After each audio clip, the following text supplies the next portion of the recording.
en la unidad. Vamos a este lado, dígalo más fuerte, diga: hay poder en la unidad.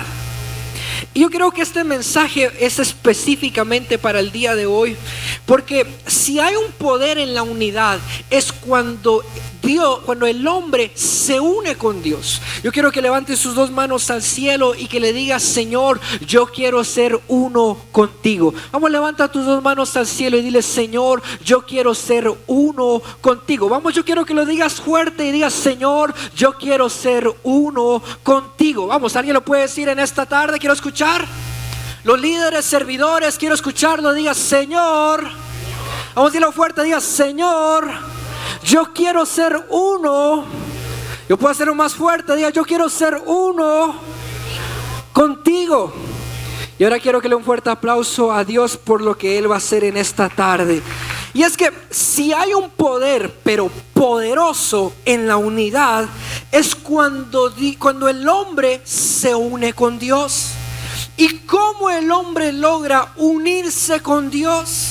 Primero, a través de recibir a Cristo Jesús en nuestro corazón. Pero tú recibes a Jesús en tu corazón, tú y Dios se unen. Pero hay algo tan poderoso que Dios nos deja en la palabra de Dios, y es cuando edificamos un altar.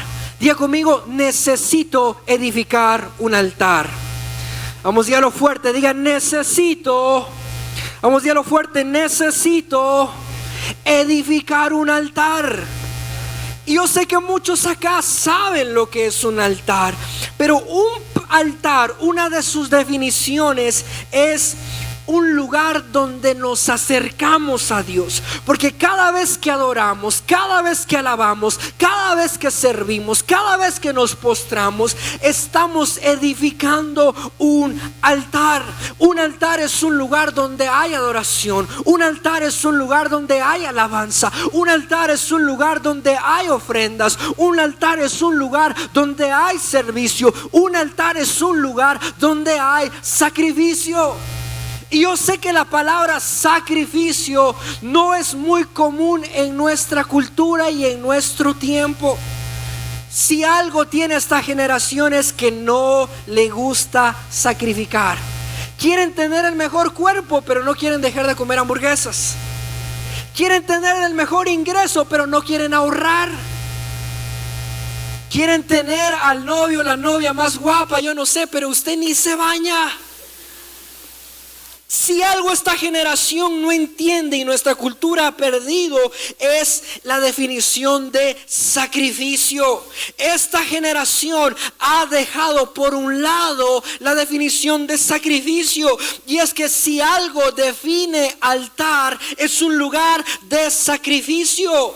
No podemos presentarnos delante de Dios sin sacrificio, sin ofrendas, sin adoración, sin alabanza. El servir es un sacrificio.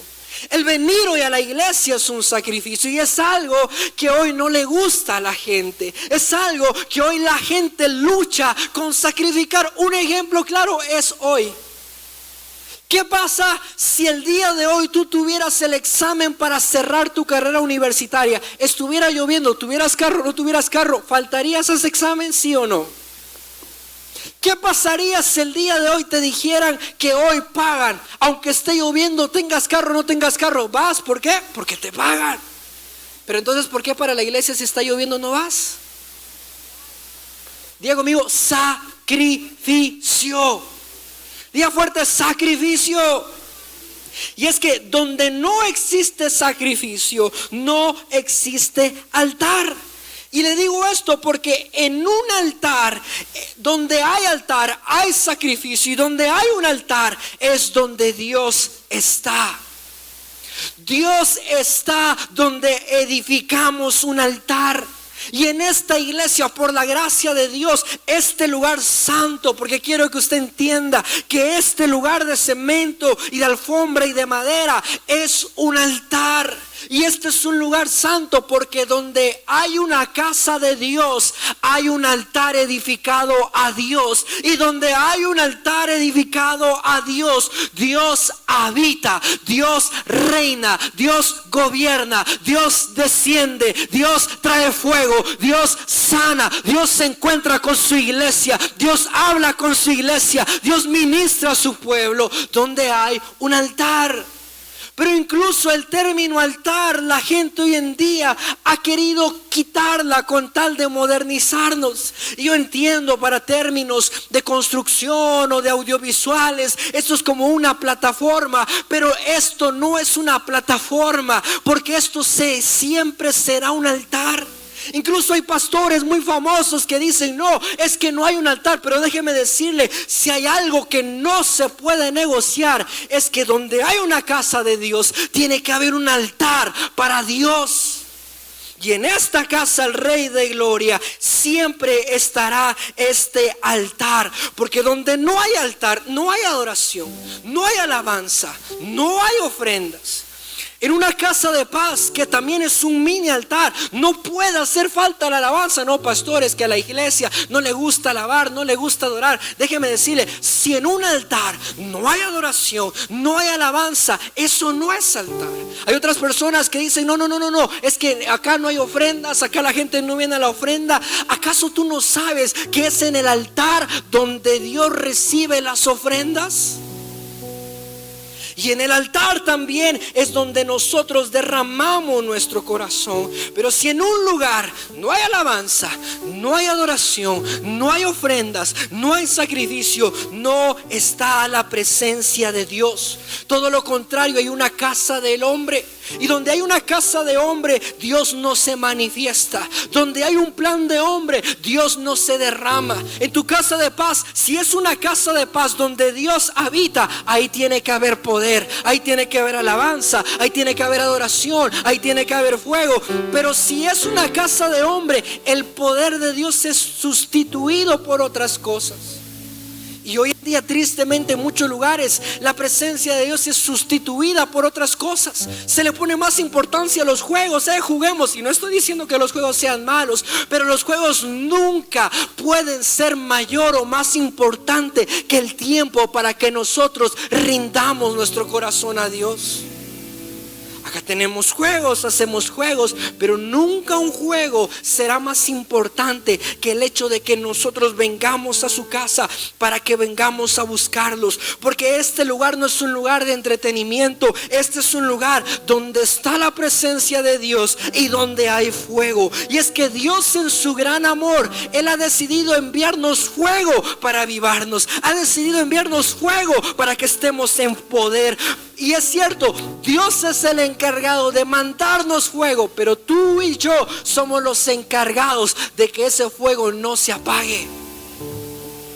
Dios manda su fuego a todo aquel que lo pida. Dios manda de su espíritu a todo aquel que lo anhele. Pero en la semana, tú y yo somos los encargados de que esa pasión por Cristo siga ardiendo, siga ferviente, siga anhelando, siga estando latente y nunca se acabe. Dios manda el fuego, pero de ir al de la par y darle un codazo y decirle: tú eres el encargado que ese fuego se mantenga ardiendo. En una casa de Dios donde hay un altar, siempre hay un sacerdote. Y en esta casa, por la gracia de Dios, Dios ha puesto al apóstol Rolando Bautista. ¿Y por qué le digo esto? Porque un sacerdote es aquel que está encargado por Dios para presentarse representando a todo el pueblo. Es aquel que oye la dirección de Dios para dirigir a todo el pueblo. Por eso acá usted no ve que haya 2 apóstoles o 3 cabezas, porque hay un hombre que Dios ha levantado. Y déjeme decirle, esto no es como las elecciones, que usted vota si quiere o no quiere. Esto Dios lo escoge. Así que usted dirá: que a mí no me cae bien el apóstol, que esto y lo otro. Déjeme decirle, le caerá bien o no le caerá bien, pero el que lo escogió no fue usted, fue Dios. Y cuando Dios levanta su casa, Dios escoge al sacerdote. Y en este caso está nuestro apóstol, y doy gracias a Dios por la vida de él, porque él aceptó el reto de seguir al Señor, de obedecer a Dios. Por eso en esta casa siempre oramos por él. Alguien dirá, no, es idolatría. No, porque Él tiene la gran comisión de presentarse delante de Dios en representación tuya y en representación mía, delante del altar, presentar las ofrendas y presentarlo todo. Pero entonces, ¿qué pasa? Una casa de Dios no solo aquel lugar donde, porque a veces la gente dice, bueno, es que si el que está predicando, el que está cantando es famoso, vayamos. Pero si no es famoso y no lo conozco, ¿para qué voy a ir?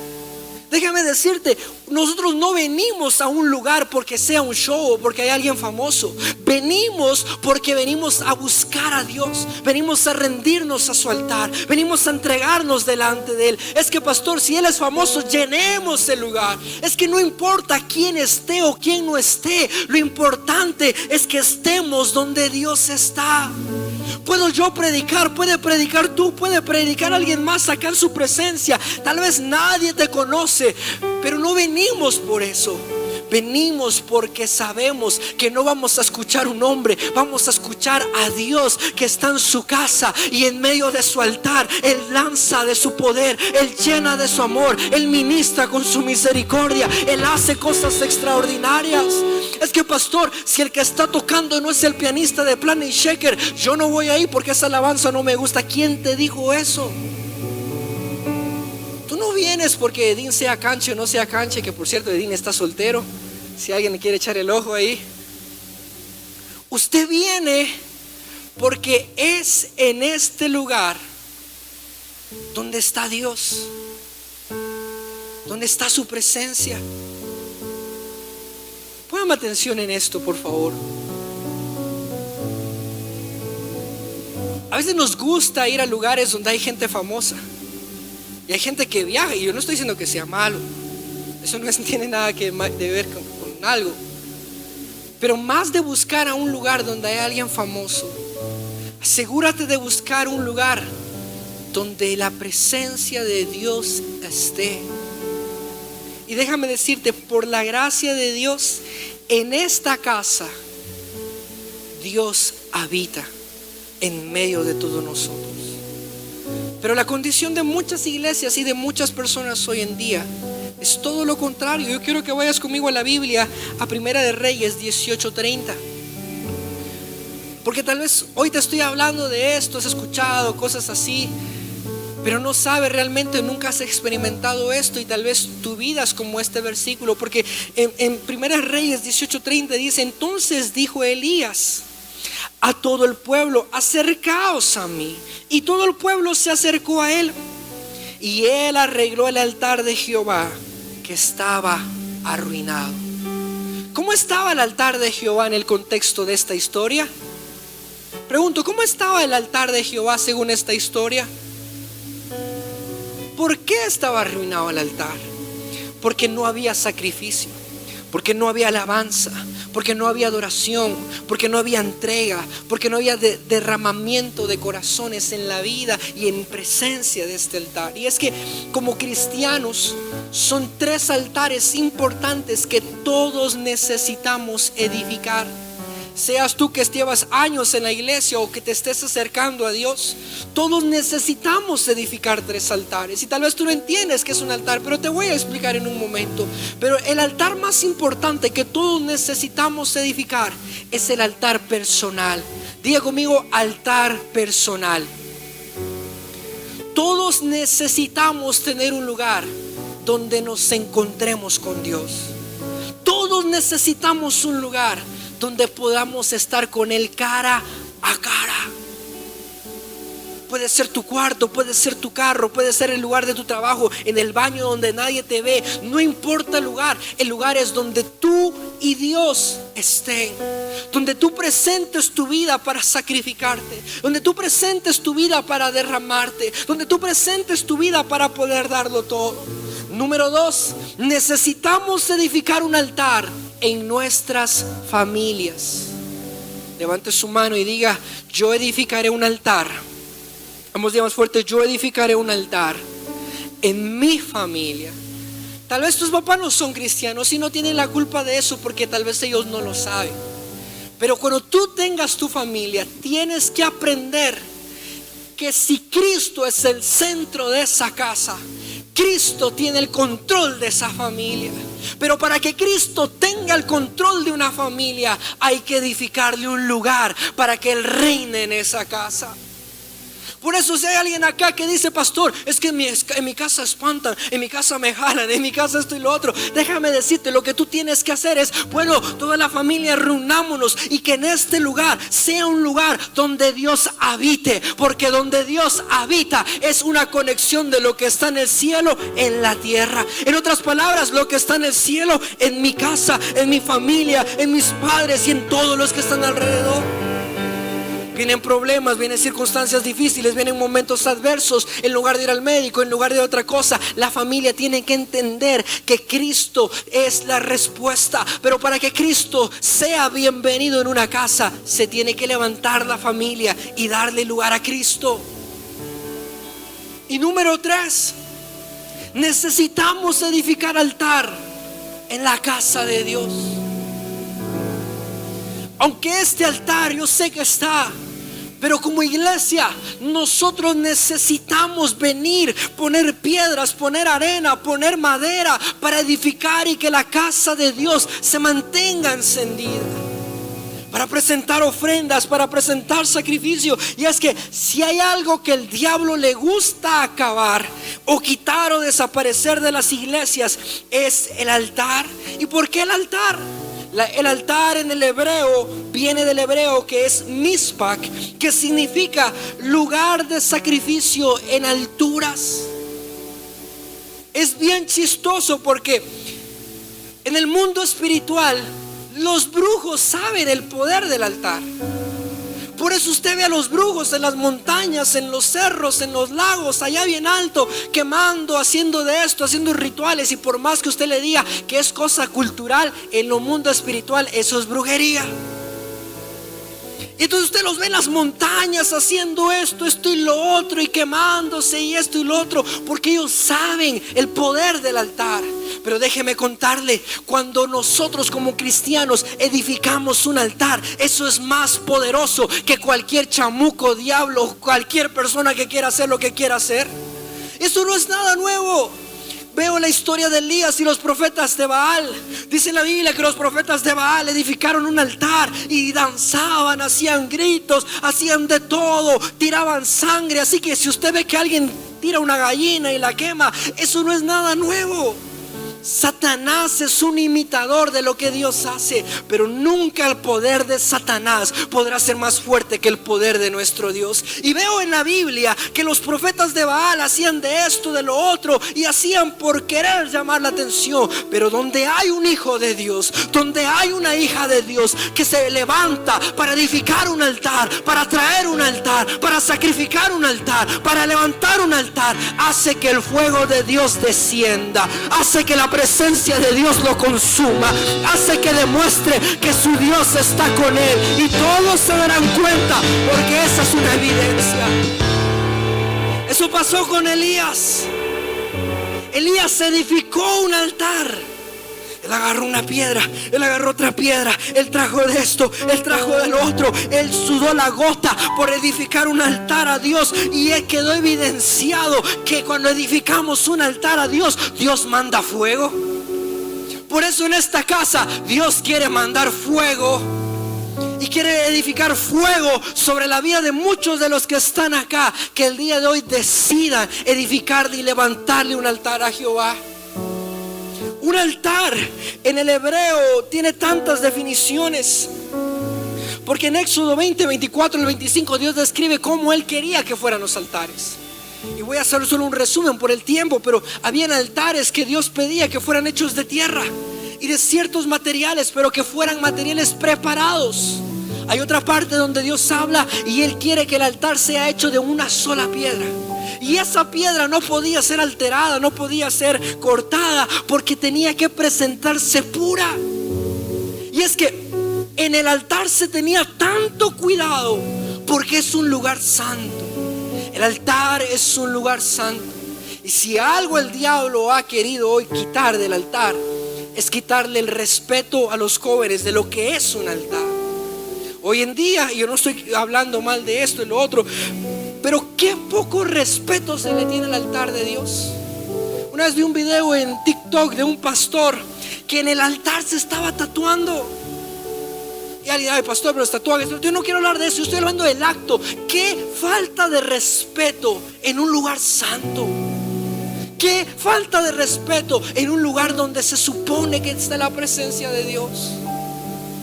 Por eso los que servimos, Edín, Ale, los que están allá, o usted que ha tenido la oportunidad de venir acá, por eso oramos, por eso venimos, por eso nos postramos, porque el altar es un lugar santo donde tenemos que prepararnos de la mejor manera. Y tranquilo, no te vas a quemar ni nada de eso por algunas personas que piensan eso, pero quiero que entiendas que si bien es cierto, por la gracia somos salvos, no tenemos que perder nunca el respeto que es estar delante de su presencia, que es estar donde Dios está. En el altar era edificado con estos materiales que yo le explicaba, porque era en el altar un lugar donde se sacrificaba, era en el altar un lugar donde se adoraba, era en el altar un lugar donde se presentaban las ofrendas. Era en el altar un lugar donde la gente y el pueblo iba a orar. Dios no buscaba que la gente se quedara allá atrás. Dios anhelaba que la gente viniera a su altar. Por eso cuando vienes a la casa de Dios, es cierto, Dios está en todos lados, pero déjame decirte, hay algo cuando venimos a su altar. Hay algo cuando estamos cara a cara con Él. Hay algo cuando estamos donde Él está. Dios se manifiesta en todos, Dios está en todos lados, pero Dios no se manifiesta en todos lados. Dios se manifiesta donde hay sacrificio, donde hay adoración, donde hay alabanza, donde hay rendimiento de corazón. Y Dios quiere restaurar ese altar en sus iglesias y en el corazón de muchos de los jóvenes. Porque si algo tiene esta generación, es que esta generación es poco comprometida. No le gusta sacrificar. Se hubo una estadística según a nivel de empleo en todo el mundo, y hubo una característica en dos generaciones distintas, y es que las generaciones de 40 para adelante, si usted se puede dar cuenta, son generaciones que empezaban un trabajo y se morían en ese trabajo. Eran fieles a donde ellos trabajaban. Podían pasar toda su vida y ahí se morían. Los mataban, pero resucitaban para volver a trabajar ahí. Era gente muy fiel. Pero vino la pandemia y esto y lo otro. Pero esta generación tiene algo: son muy poco abiertos al cambio. Lo contrario de nuestra generación. Nuestra generación es muy abierta al cambio. Muchos de ustedes no les costó las clases en línea, el TikTok, el Twitch. Somos muy fáciles para el cambio, pero muy poco comprometidos. Y esto no solo se aplica en el trabajo, eso se aplica en la iglesia. Veo personas de 40, 50 años que fueron a una iglesia y ahí estuvieron toda su vida, llevaron a sus hijos a esa iglesia, pero los nietos no se comprometen. Y es que si algo el enemigo ha querido destruir en la vida de las personas, es el sacrificio que se presenta delante de Dios, el compromiso que se presenta delante de Dios. Otra de las características de un altar es que el altar Dios pedía que tuviera cuernos. Y no los cuernos que tu ex te puso, no, estos cuernos sí eran santos.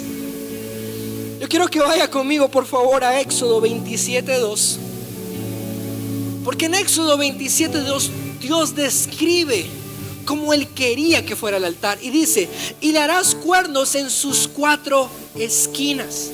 Los cuernos serán parte de sí mismo y los cubrirás de bronce. ¿Me puedes poner la imagen de un altar? Cada vez que usted en la Biblia vea la palabra cuernos, representa poder y representa fortaleza. Por eso cuando usted veía a la gente que iba a pelear y ponía un cuerno de un shofar y turú, turú, porque representaba que iba la fuerza, que iba el poder. En el altar Dios pedía que tuviera 4 cuernos. ¿Y por qué? Porque eso representaba el poder de Dios. Y es en el altar donde el poder de Dios descendía. Pero no solo eso, los 4 cuernos representan 4 puntos de la tierra. ¿Y por qué significa esto? Porque cuando el poder de Dios descendía sobre el altar, no solo era para el altar, sino era para todo el mundo. Por eso en esta casa, cuando el poder de Dios desciende, no es solo para esta parte, es para todos lados. Tal vez usted no sabe, pero en esta iglesia lo que sale de esta casa impacta a mucha gente, impacta a naciones en diferentes países, en Europa, en Francia, en España, en Sudamérica, en Estados Unidos, en México, porque eso hace una casa de Dios. Impacta con poder. Donde hay una casa de Dios, tiene una señal: que siempre hay un cielo abierto, siempre están los cielos abiertos y siempre hay una escalera. En la Biblia, y mientras yo estaba orando, y Dios me puso esto ahorita porque no lo tenía preparado, pero mientras estaba orando Dios me lo mostró y me puso la historia cuando se abrió los cielos y se vio la escalera. No recuerdo si fue José, ¿quién fue? Josué, Jacob. Cuando estaba Jacob huyendo y de repente dice que se acostó y se abrieron los cielos y vio una escalera. Y al fondo de la escalera estaba Dios sentado en su trono. Póngame atención acá, porque la Biblia dice que estaba Dios sentado en su trono y habían ángeles, ¿qué dice la Biblia? Que subían, y ángeles que bajaban. Ahora la pregunta que le hago es: ¿por qué esos ángeles no bajaron y después subían? Porque los ángeles estaban con Jacob. Todos nosotros tenemos ángeles delegados por Dios. Y póngame atención acá. Y están solo esperando que tú edifiques un altar para correr hacia arriba con lo que tú estás esperando y regresarse con lo que tú has estado orando. No sé si alguien acá me escuchó. Si esto lo hubiera dicho en otro lugar, la gente estuviera loca. Pero ¿qué pasa? Jacob tenía sus ángeles, dice, y se abrió el cielo y de repente ángeles subían y ángeles bajaban. Los ángeles no vinieron a Jacob porque Jacob tenía sus ángeles. Lo que estaban esperando esos ángeles era que ese hombre se postrara, edificara un altar para que todo lo que él estaba esperando lo pudieran llevar delante del trono de Dios y regresar con lo que estaba orando. Hoy en esta tarde te tengo una noticia: alrededor tuyo hay ángeles que han estado esperando que te levantes para edificar un altar, para subir con lo que has estado clamando y regresar con lo que has estado orando. Alguien acá estuviera loco por lo que dije, pero eso es lo que Dios hace. Cuando hay un altar, cuando hay un lugar, donde hay un altar hay poder. Pero no solo el altar era un lugar donde descendía el fuego y había poder. El altar era un lugar donde los hombres corrían cuando tenían crisis. El altar es un lugar donde los hombres corrían a agarrarse cuando tenían crisis. ¿Qué pasa hoy en día cuando tú tienes crisis? Le cuentas a tu gente, le cuentas a tus amigos y terminas más decepcionado, terminas más llorando. Tal vez solo te sacan las lágrimas, pero sigue la vida peor. Pero la gente en el tiempo de Jesús, cuando tenía un problema, tenía algo que estaba pasando mal, una crisis, porque todos pasamos por crisis, el lugar donde ellos iban no era el vecino, no era la comadre, no era el chismoso, era corriendo al altar para agarrarse donde estaba la presencia de Dios. Veo esta historia en Primera de Reyes 2:28. Primera de Reyes 2:28, y quiero leerte lo que dice la Nueva Traducción Viviente. La Reina Valera no varía mucho, pero la Nueva Traducción Viviente dice: Joab no se había unido anteriormente a la rebelión de Absalón. Lo pongo en contexto. Este hombre estaba en un momento donde había una gran revolución, de golpe de estado y cosas así que habían pasado, y él no se había unido a esta persona, Absalón. Pero la Biblia dice: pero sí se había sumado a la rebelión de Adonías. Entonces, de cualquier otra manera, este tipo estaba bien clavado. Estaba sentenciado a que lo iban a matar. Estaba pasando por una crisis, estaba pasando por un momento difícil. Sabía que su vida iba a ser ishkamik. Pero en la crisis, ¿qué hizo? No lloró, no se fue a quejarse, no se fue a alejarse. No se quedó encerrado en su casa porque estaba lloviendo. No. Dice: así que al enterarse de la muerte de Adonías, ¿qué hizo este hombre llamado Joab? Dice: corrió a la carpa sagrada. En otras palabras, corrió a la casa de Dios, corrió a donde Dios estaba, corrió a la iglesia, corrió a la sinagoga.